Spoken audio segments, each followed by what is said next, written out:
Bismillahirrahmanirrahim. Segala puji-pujian ke atas Allah Subhanahu wa taala, Tuhan, pemerintah dan pemilik sekian alam. Selawat serta salam ke atas Muhammad dan keluarganya dan para imam serta para mahdi. Assalamualaikum warahmatullahi wabarakatuh. Dan salam sejahtera, salam kasih sayang dan keamanan kepada semua sidang penonton dari Malaysia, Indonesia, Brunei, Singapura dan semua yang memahami bahasa Malaysia atau bahasa Melayu dari ufuk timur hinggalah ke ufuk barat. Dan kepada kesemua penganut agama Islam, Kristian, Buddha, Tao, Confucius, Hindu dan lain-lainnya termasuk para etis. Saya, Kashfullah Al-Mahdi dan para Ansar Imam Al-Mahdi alaihissalam mengucapkan selamat datang dan selamat menonton siri kami yang bertajuk Pencetus Kesedaran di Akhir Zaman. Siri ini dibahagikan kepada 2 episod di mana sidang penonton sekalian kini sedang menonton episod yang pertama dan selepas ini insya-Allah akan disusuli dengan episod yang kedua. Dengan rendah hati dan keluhuran hati, kami memohon sidang penonton sekalian memberikan peluang kepada diri anda semua untuk menonton siri ini sehinggalah selesai. Semoga anda semua berfikiran terbuka dan tidak menolak mentah-mentah isi perbincangan kita ini dan bersikap prejudis. Dengarlah dengan teliti dengan niat memahami dan melakukan muhasabah bersama. Ini kerana Allah Subhanahu wa taala telah berfirman di dalam surah Al-Hujurat ayat 6. Wahai orang-orang yang beriman, jika datang kepada kamu seorang fasik membawa suatu berita, maka kajilah kebenarannya supaya kamu tidak menimpakan sesuatu kaum dengan perkara yang tidak diingini dengan sebab kejahilan kamu mengenainya sehingga menjadikan kamu menyesali apa yang kamu telah lakukan. Sidang penonton sekalian, Allah Subhanahu wa taala memerintahkan kita yang beriman agar tidak menolak mentah-mentah sesuatu berita atau informasi meskipun ianya datang dari seorang yang fasik. Malah kita dituntut meneliti dan mengkaji terlebih dahulu sejauh mana kebenarannya agar kita tidak bertindak dengan salah lalu menyesalinya, apatah lagi sekiranya yang dibawakan itu mempunyai kebenarannya. Sidang penonton yang dihormati, kita kini sudah berada di akhir zaman. Dan segala tanda-tanda akhir zaman yang dinyatakan di dalam kesemua kitab-kitab agama di dalam dunia ini telah pun berlaku di hadapan mata kita jika kita memahami dan menyedarinya. Kami, para Ansar Imam Al-Mahdi alaihissalam yang dijanjikan di akhir zaman, dan kami berasal daripada pelbagai bangsa dan negara di seluruh dunia. Dan kami bersama-sama menyumbang bagi memberikan kemenangan kepada Imam Al-Mahdi alaihissalam. Kami berpegang kepada agama Nabi dan Rasul sejak Adam alaihissalam sehinggalah Muhammad sallallahu alaihi wasallam.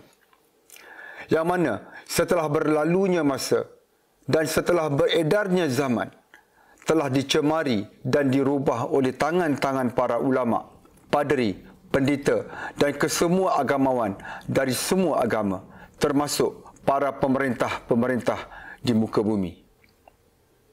Kami membawa mesej dan berita gembira bahawa Imam Al-Mahdi alaihissalam telah pun muncul dan bersama kami. Dan panji-panji hitam dari timur yang dijanjikan oleh Nabi SAW telah diangkat sejak daripada tahun 2015 lagi. Kami diarahkan dan diamanahkan untuk menyebarkan kesedaran dan memanggil kesemua manusia untuk beriman kepada Imam Al-Mahdi alaihissalam, yakni hujjah dari Allah pada zaman kita ini, agar tunduk kepada ketuanan Tuhan dan menolak kesemua bentuk ketuanan ciptaan manusia. Diriwayatkan di dalam Sunan Abu Daud bahawa Rasulullah sallallahu alaihi wasallam telah bersabda, sesungguhnya Allah mengutus bagi umat ini pada setiap 100 tahun seorang yang memperbaharui untuknya, iaitu untuk umat Islam agamanya, iaitu agama umat Islam. Hadis nombor 4291 disahihkan oleh As-Syakawi, kitab Al-Maqasid Al-Hasanah 149 dan Al-Albani, kitab Silsilah Asy-Syahihah nombor 599. Dan Allah Subhanahu wa taala telah menegaskan di dalam surah Al-Baqarah ayat 30. Dan ingatlah ketika Tuhanmu berfirman kepada para malaikat, aku hendak sentiasa, yakni terus menerus menjadikan khalifah di muka bumi. Mereka berkata, apakah engkau hendak menjadikan seorang yang merosak dan menumpahkan darah di sana, sedangkan kami bertasbih, memujimu dan menyucikan namamu? Dia berfirman, sungguh aku mengetahui apa yang kamu tidak mengetahui. Sidang hadirin, sidang penonton yang dihormati sekalian.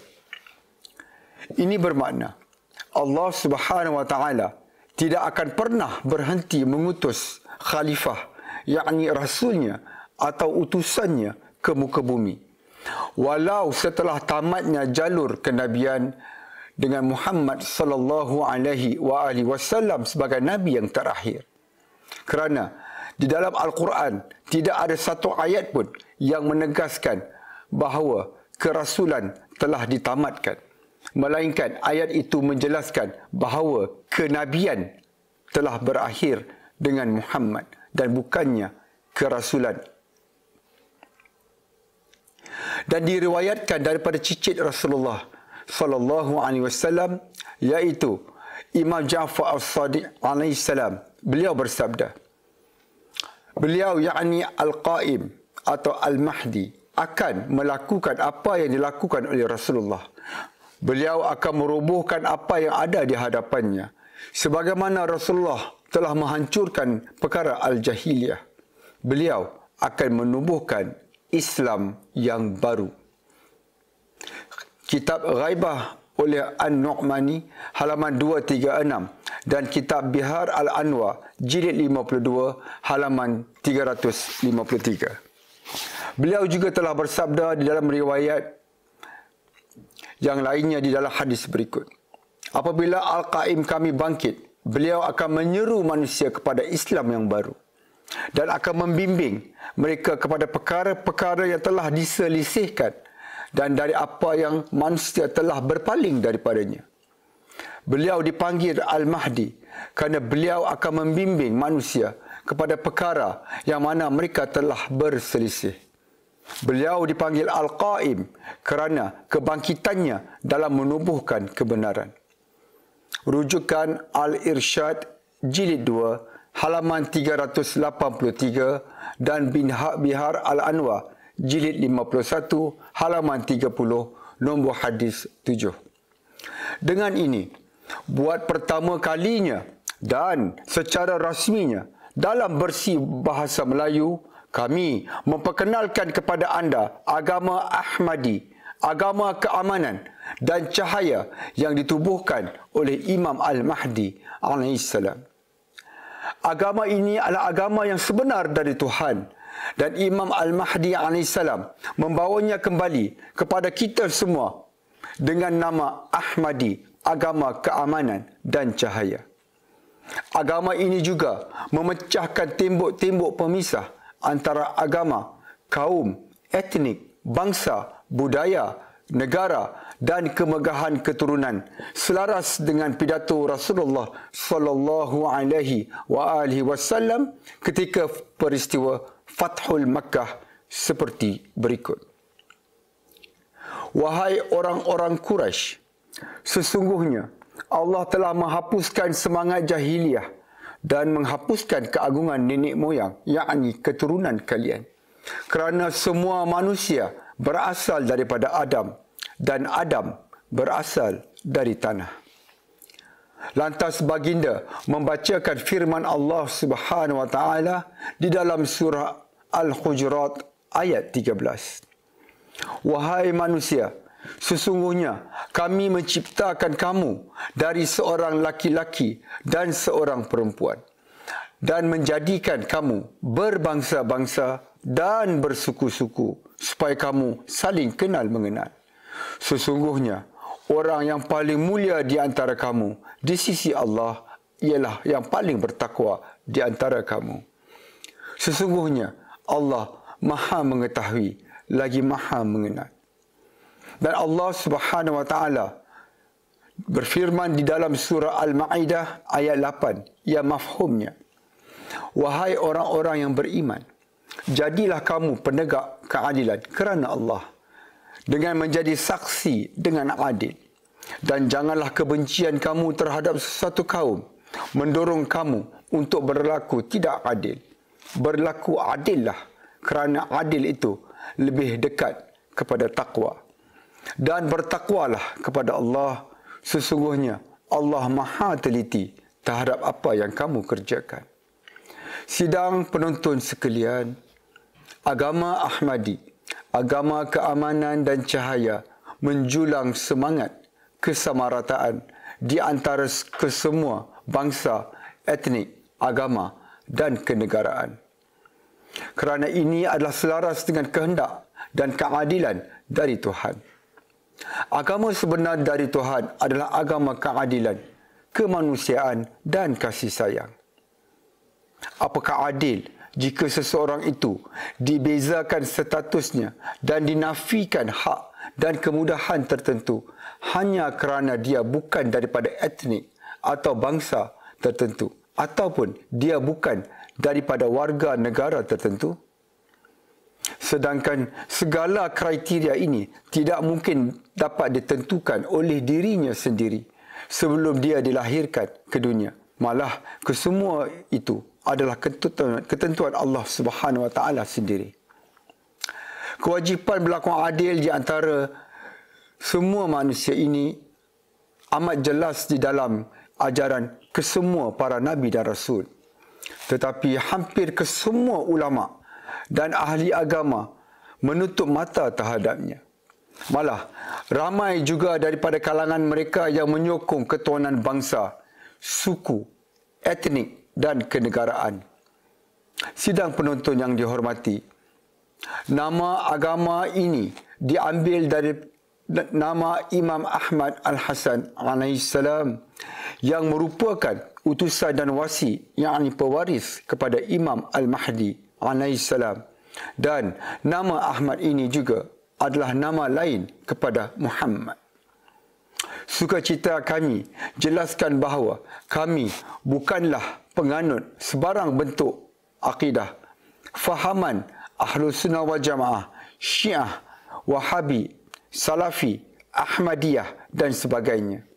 Kami juga tidak terlibat, malah kami menentang segala bentuk terorisme dan keganasan. Malah kami telah berdaftar dan diterima di beberapa buah negara secara rasmi. Kami menyuruh sekalian manusia kepada Imam Al-Mahdi alaihissalam di atas roh kasih sayang, kemanusiaan, keadilan dan semangat kemanusiaan sejagat. Ini kerana Tuhan mencipta makhluk-makhluknya di atas dasar kasih sayang dan keadilan. Sidang penonton yang dihormati, adalah mudah untuk membohongi dan memperdayakan seseorang, tetapi adalah amat sukar untuk menyedarkan seseorang bahawa dia telah ditipu dan diperdayakan. Bagi memikul amanah yang amat berat ini, episod pertama dan pengenalan ini adalah bertujuan untuk membawa pencerahan dan kesedaran di kalangan kita tentang realiti semasa. Dan bahawa kita kini sedang hidup di akhir zaman, di mana era ini adalah era yang paling penting di dalam rentetan sejarah dan kesinambungan Bani Adam di muka bumi. Seterusnya, sidang penonton sekalian, saksikanlah klip video berikut. The Prophet of Allah, peace be upon him, and his family said, "A time will come for my people, during which nothing would remain from the Quran but its scripting, and nothing would remain from Islam but its name." Allahu Akbar! Allahu Akbar! Allahu Akbar! Allahu Akbar! They would be named Muslims, while they are the furthest people from Islam. Their mosques would be filled with people, but they would be void of guidance. The jurists of that time are the most evil jurists living in this world. Sedition arose from them, and to them it shall revert. Selamat kembali sidang penonton yang dihormati. Hadis sebentar tadi adalah salah satu hadis yang membicarakan peristiwa dan keadaan di akhir zaman, iaitu zaman kita ini. Dan realiti ini adalah amat terang dan jelas bagi sesiapa sahaja yang celik mata dan akalnya. Mari kita selami dan bicarakan hadis tersebut. Dari Ali bin Abi Talib alaihissalam, beliau mendengar Rasulullah sallallahu alaihi wasallam bersabda, "Akan tiba zaman ke atas umatku di mana tidak kekal dari Al-Quran melainkan tulisannya, dan tiada yang tinggal dari Islam melainkan namanya. Mereka dinamakan dengannya, tetapi merekalah yang paling jauh darinya, yakni dari Islam. Masjid-masjid mereka meriah, tetapi kosong dari hidayah. Fuqaha, yakni para ulama pada zaman itu adalah makhluk yang paling keji di bawah lindungan langit. Dan dari merekalah keluarnya fitnah, dan kepada mereka ia kembali." Rujukan Biharul Anwar, jilid 52, halaman 190. Sidang penonton yang hormati, kesemua yang dinyatakan di dalam hadis akhir zaman sebentar tadi telah pun berlaku di depan mata kita.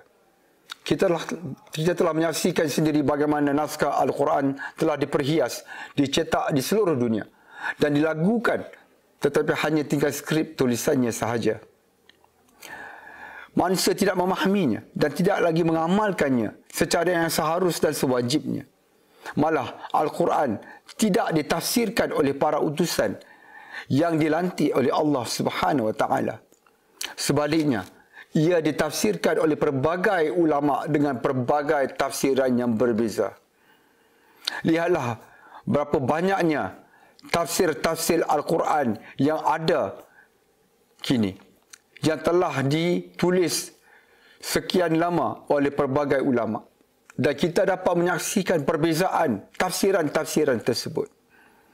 Ini menjadi sebab berpecahnya Islam dan umat Islam berperang dan berbunuhan sesama sendiri sejak sebaik sahaja kewafatan Nabi sallallahu alaihi wasallam.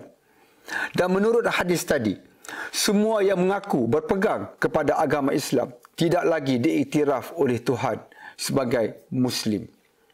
Malah merekalah yang paling jauh daripada agama Islam yang sebenar berbanding penganut-penganut agama lain. Masjid-masjid mereka tumbuh merata bagaikan cendawan selepas hujan, dibina dengan struktur dan hiasan yang dimegah-megahkan dan dimewah-mewahkan. Aktiviti-aktiviti ritual, yakni beribadah dan ilmiah, dijalankan dengan meriah di dalamnya. Tetapi kesemuanya kosong daripada petunjuk hidayah, iaitu sesat, dan tidak lagi memenuhi akidah, syariat dan ruh Islam yang sebenar. Dan yang paling ketara ialah kedudukan dan sikap para ulama yang merupakan makhluk yang paling keji dan menghasilkan fitnah yang terbesar di akhir zaman. Sidang penonton yang dihormati, janganlah kita tertipu dengan para ulama dan agamawan yang digambarkan oleh Nabi Isa AS sebagai serigala yang memakai pakaian bulu biri-biri. Sedarlah bahawa iblis laknatullahi alaih amatlah licik dalam usahanya menipu dan memperdayakan manusia. Sekiranya iblis laknatullahi alaih menampilkan kebatilan itu secara jelas dan terang, manusia akan mengesan dan mengenalinya dan majoriti manusia akan menolaknya. Hakikatnya, jika hal ini diibaratkan seperti sebuah buku, iblis laknatullahi alaih akan memperhiaskan kulit buku itu agar kelihatan menarik dan mencampur adukkan kebenaran dan kebatilan ke dalam isi buku tersebut. Akibatnya, majoriti manusia sejak Bani Adam lagi telah tertipu dan disesatkan tanpa mereka sedari. Nabi SAW telah bersabda, diriwayatkan oleh Abu Daud, sesungguhnya yang aku risaukan ke atas umatku adalah para imam atau pemuka agama yang menyesatkan. Para ulama lah di antara pihak yang memainkan peranan iblis laknatullahi alaih dalam menyesatkan manusia secara halus. Sama ada mereka melakukannya dengan sengaja atau tanpa mereka menyedarinya, perkara ini sudah jelas di hadapan mata kita. Janganlah kita tertipu dengan mereka yang berserban, berjubah, berjanggut yang panjang, kelihatan warak, kelihatan membawa mesej Islam dan agama dengan kehebatan berbahasa Arab dan segala penampilan yang tidak menjamin hakikat kebenaran di sisi Allah Subhanahu Wa Taala. Marilah kita meneliti apa yang diperkatakan oleh Tuhan dan para utusan Tuhan tentang umat dan kedudukan para ulama di akhir zaman. Di dalam kitab Sahih Muslim, hadis dari Sa'id Al-Khudri, beliau mendengar bahawa Rasulullah bersabda, sungguh kalian, yakni umat Islam, akan menjejaki dan mengikuti jejak langkah orang-orang sebelum kamu, sehasta demi sehasta dan sejengkal demi sejengkal, sehingga jika mereka masuk ke dalam lubang dhab, yakni biawak pasir, pasti kamu akan mengikuti mereka. Kami bertanya, wahai Rasulullah, apakah mereka ini Yahudi dan Nasara? Nabi SAW bersabda dan menjawab, lalu siapa lagi? Sidang penonton yang dihormati, mari kita renungi persamaan-persamaan umat Islam dengan umat Yahudi dan Nasrani. Umat Yahudi mendakwa bahawa Taurat di tangan mereka adalah tulen dan 100% dijaga oleh Tuhan. Dan Nabi Ezra AS adalah Nabi yang terakhir diutus oleh Tuhan. Mereka yang bukan daripada kalangan penganut agama Yahudi adalah kafir dan akan dihumbankan ke dalam neraka. Umat Nasrani, yakni Kristian, berkata bahawa Injil pada tangan mereka adalah tulen dan kalam dari Tuhan, dan mereka mendakwa Isa AS adalah utusan dari Tuhan. Malah, mereka amat mencintai Isa AS sehingga mereka mengangkat Isa AS sebagai Tuhan. Dan sesiapa yang tidak beriman kepada agama Kristian atau agama Nasrani akan dibakar di dalam neraka selama-lamanya. Dan hadirin sekalian, marilah kita lihat sikap umat Islam. Umat Islam juga mendakwa bahawa Al-Quran di dalam genggaman mereka adalah 100% terjaga dari sebarang perubahan dan korupsi, dan Muhammad sallallahu alaihi wasallam adalah nabi dan utusan terakhir dari Tuhan. Sesiapa yang mati di luar agama Islam akan diazab di dalam neraka selama-lamanya. Sidang penonton yang dihormati, jika mata dan akal kita celik, kita juga akan mendapati bahawa hampir semua umat Islam telah mengikuti dan menjejaki Yahudi dan Nasrani, sebagaimana yang dapat kita amati dari kenyataan sebentar tadi. Dan selain itu, umat Islam juga telah mempertuhankan para ulama dengan makna mengikuti dan mentaati para ulama, sebagaimana yang telah dilakukan oleh orang-orang Yahudi dan Nasrani. Di dalam surah At-Taubah ayat 31, Allah Subhanahu wa taala berfirman, mereka menjadikan orang-orang alim dan rahib-rahib, yakni para ulama mereka, sebagai Tuhan selain Allah, serta mempertuhankan Al-Masih putra Maryam, padahal mereka hanya disuruh menyembah Tuhan yang Esa. Tidak ada Tuhan yang berhak disembah selain Dia. Maha suci Allah dari apa yang mereka persekutukan. Hadirin sidang penonton sekalian, penjelasan untuk ayat ini boleh dirujuk kepada hadis Nabi SAW yang berikut. Diriwayatkan dari Adi bin Hatim, kami mendatangi Rasulullah dengan mengenakan kalung salib dari perak di leherku. Rasulullah SAW bersabda, wahai Adi, lemparkanlah patung itu dari lehermu. Kemudian saya melemparkannya. Setelah saya lakukan, baginda membacakan ayat ini, ittakhadhu ahbarahum wa ruhbanahum min dunillah, yakni dari surah At-Taubah ayat 31 sehinggalah selesai. Saya berkata, sesungguhnya kami tidak menyembah mereka. Baginda bertanya, bukankah para pendeta dan rahib itu mengharamkan apa yang dihalalkan Allah, lalu kalian mengharamkannya? Dan menghalalkan apa yang diharamkan Allah, lalu kamu menghalalkannya? Saya menjawab, memang begitulah.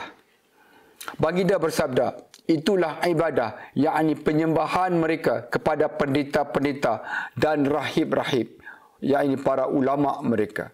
Hadis riwayat At-Tabrani dari Adi bin Hatim. Dan di dalam hadis lain pula, Imam Ja'far As-Sadiq AS telah berkata, berwaspadalah akan taklid, yakni mengikuti, mencontohi para ulama. Kerana telah binasalah barang siapa yang meniru seseorang di dalam agamanya, sebagaimana disebutkan di dalam Al-Quran. Mereka menjadikan pendeta-pendeta dan ahli-ahli agama mereka, yakni para ulama, sebagai Rabb, yakni Tuhan selain Allah. Demi Allah, mereka tidak menyuruh agar menyembah, bersolat atau juga berpuasa untuk mereka atau kepada mereka. Tetapi mereka menghalalkan apa yang haram dan mengharamkan apa yang halal. Justru itu, yakni pentaklid, yakni para pengikut yang meniru perbuatan mereka ini, yakni para ulama, tanpa menyedarinya telah menyembah mereka. Sidang penonton sekalian, para ulama inilah yang telah banyak mengubah hukum-hukum Allah dan menolak para utusan dan khalifah-khalifah yang dilantik oleh Allah Subhanahu wa taala sejak dari zaman Adam sehinggalah saat ini. Dan kita dapat saksikan bagaimana majoriti para ulama di dunia ini membisu terhadap pelbagai penyelewengan, kezaliman, penindasan, korupsi dan segala kerosakan yang telah berlaku di dunia ini. Apatah lagi jika segala itu dilakukan oleh para pemerintah dan penguasa. Malah, majoriti para ulama Islam seolah-olah menutup mata dan menafikan perpecahan di kalangan umat Islam itu sendiri. Walhal Nabi SAW telah menegaskan di dalam hadis berikut. Dari Abu Hurairah ia berkata, Rasulullah SAW telah bersabda, kaum Yahudi, iaitu umat Yahudi, telah berpecah menjadi 71 golongan atau 72 golongan. Dan Nasrani, kaum Nasrani telah terpecah menjadi 71 atau 72 golongan. Dan umatku akan terpecah menjadi 73 golongan. Hadis riwayat Tirmizi. Bagaimanakah umat yang mendakwa bertuhankan Allah yang satu, bernabikan satu Nabi, berpegang kepada satu Al-Quran, berkiblatkan satu arah, tetapi berpecah kepada 73 golongan yang berbeza? Para ulama lah antara penyumbang besar kepada perpecahan ini, di mana mereka sendiri berpecah dengan pelbagai penafsiran berbeza terhadap maksud Al-Quran dan hadis-hadis Nabi SAW. Dan mereka, yakni para ulama ini, telah merampas autoritas agama, telah merampas autoriti agama dari para pewaris Nabi SAW yang sebenarnya, yang telah dilantik oleh Allah Subhanahu Wa Taala melalui lisan Nabi SAW sendiri. Perkara ini, hadirin sekalian, akan kami jelaskan lagi insya-Allah di dalam episod-episod yang seterusnya. Sidang penonton sekalian, sekumpulan para ulama boleh menerima perbezaan, perselisihan di dalam soal agama. Dan mereka ini menjajah suatu slogan keramat, iaitu khilaf, yakni kontradiksi, perbezaan, perselisihan itu adalah suatu rahmat. Hadirin sekalian, tidak ada walau satu hadis yang sahih menyarankan slogan khilaf itu rahmah. Slogan khilaf itu rahmat tidak pernah dipersetujui dan disepakati oleh para ulama Islam sendiri. Para ulama yang menyokong konsep khilaf itu rahmat berpendirian begitu kerana mereka menyedari jika konsep ini ditolak, pintu untuk mereka melakukan ijtihad dan mengeluarkan fatwa-fatwa akan tertutup rapat. Dan ini akan menjejaskan ketokohan, kepentingan dan pengaruh mereka.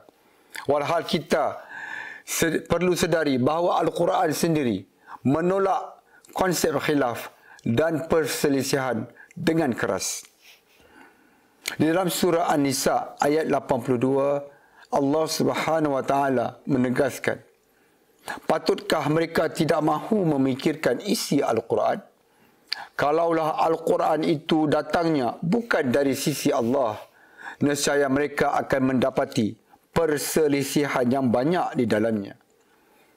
Ini bermakna, apa sahaja yang datangnya dari Allah Subhanahu Wa Taala adalah bebas dari sebarang bentuk perselisihan dan kontradiksi. Maka itu, tidak mungkin kesemua 73 sekta Islam dan segala perbezaan di dalamnya yang merangkumi aspek akidah, fiqh, sistem politik dan sebagainya adalah datangnya dari Tuhan. Malah, Al-Quran menegaskan kewajiban untuk bersatu dan tidak bercerai-berai. Di dalam surah Ali Imran ayat 103 dinyatakan, dan berpegang teguhlah kamu kepada tali Allah dan janganlah kamu bercerai-berai. Sidang penonton yang dihormati, setiap satu daripada 73 kumpulan sekta dan pecahan ini pastinya mendakwa merekalah satu-satunya yang berdiri di atas kebenaran.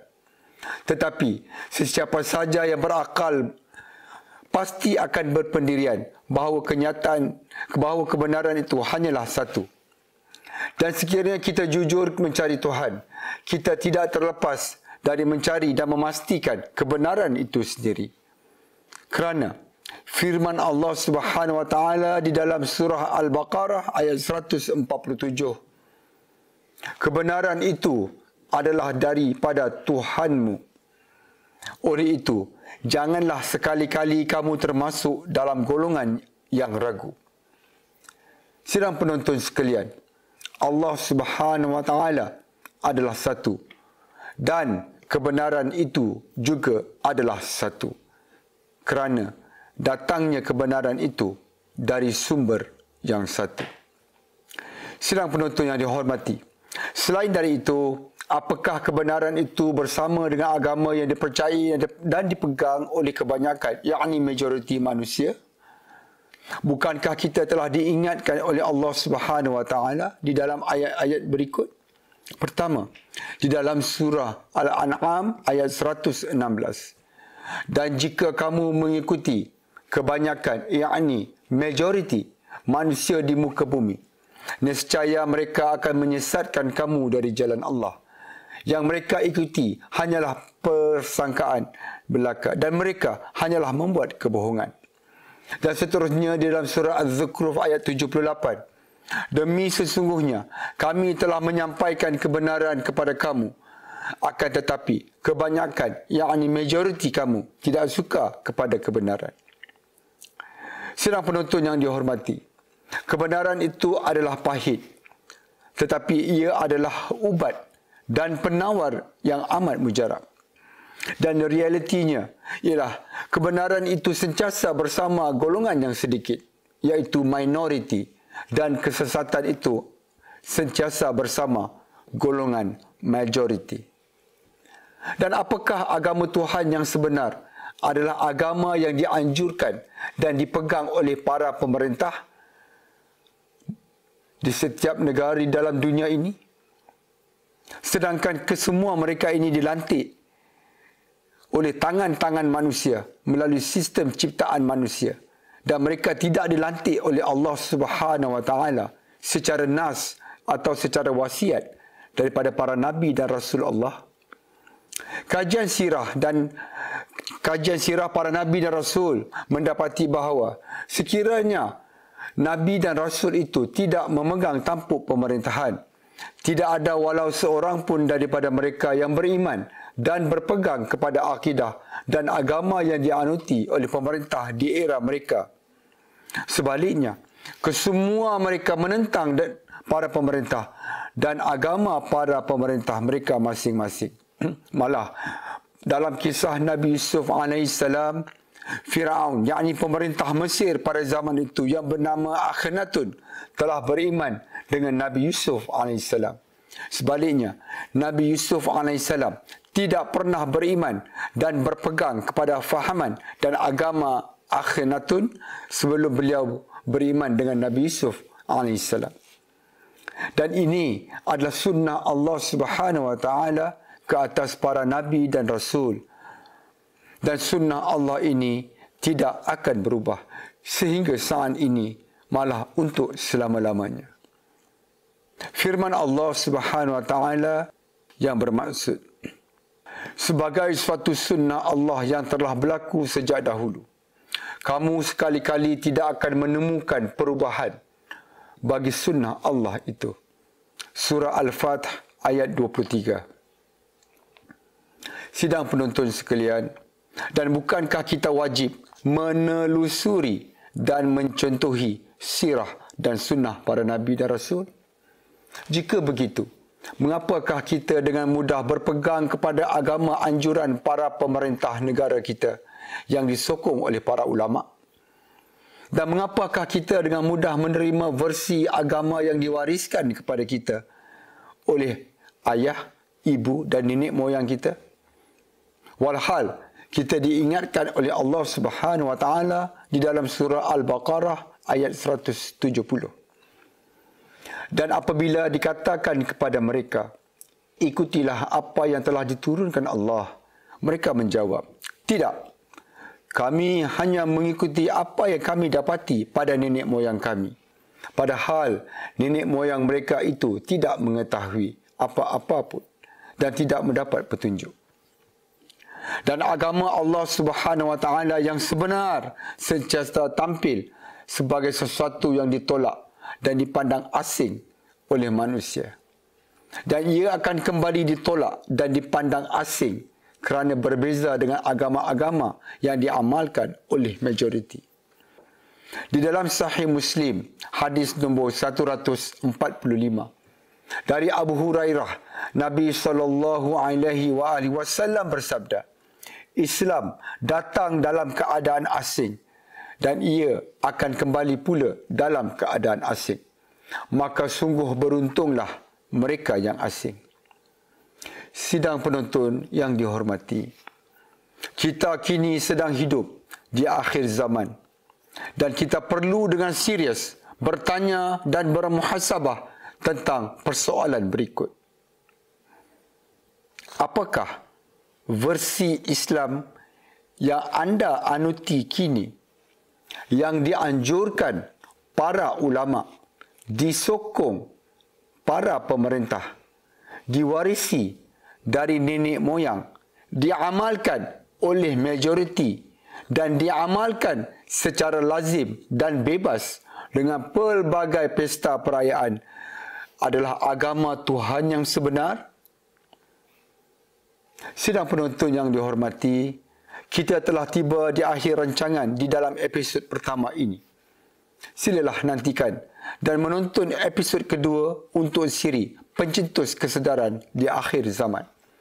Dan akhirnya, sukacita saya ingin memaklumkan dan menjemput sidang penonton dari semua agama dan kepercayaan untuk melayari laman sesawang kami di dalam bahasa Inggeris dan menyertai forum-forum Telegram kami di dalam bahasa Melayu dan bahasa Inggeris. Pautan-pautan kepada semua ini ada diberikan di ruangan deskripsi saluran YouTube kami ini. Sidang penonton yang dihormati, kita telah berada di akhir zaman dan Imam Al-Mahdi AS telah muncul. Dan beliau AS memanggil semua manusia untuk bersama dan memberikan sokongan kepada beliau AS. Sedarlah wahai yang tidur, sedarlah wahai yang mati, dan tanyalah kepada Tuhan dengan hati yang luhur ikhlas tentang kami dan kebenaran yang kami bawakan. Sehingga bertemu lagi di dalam episod kedua.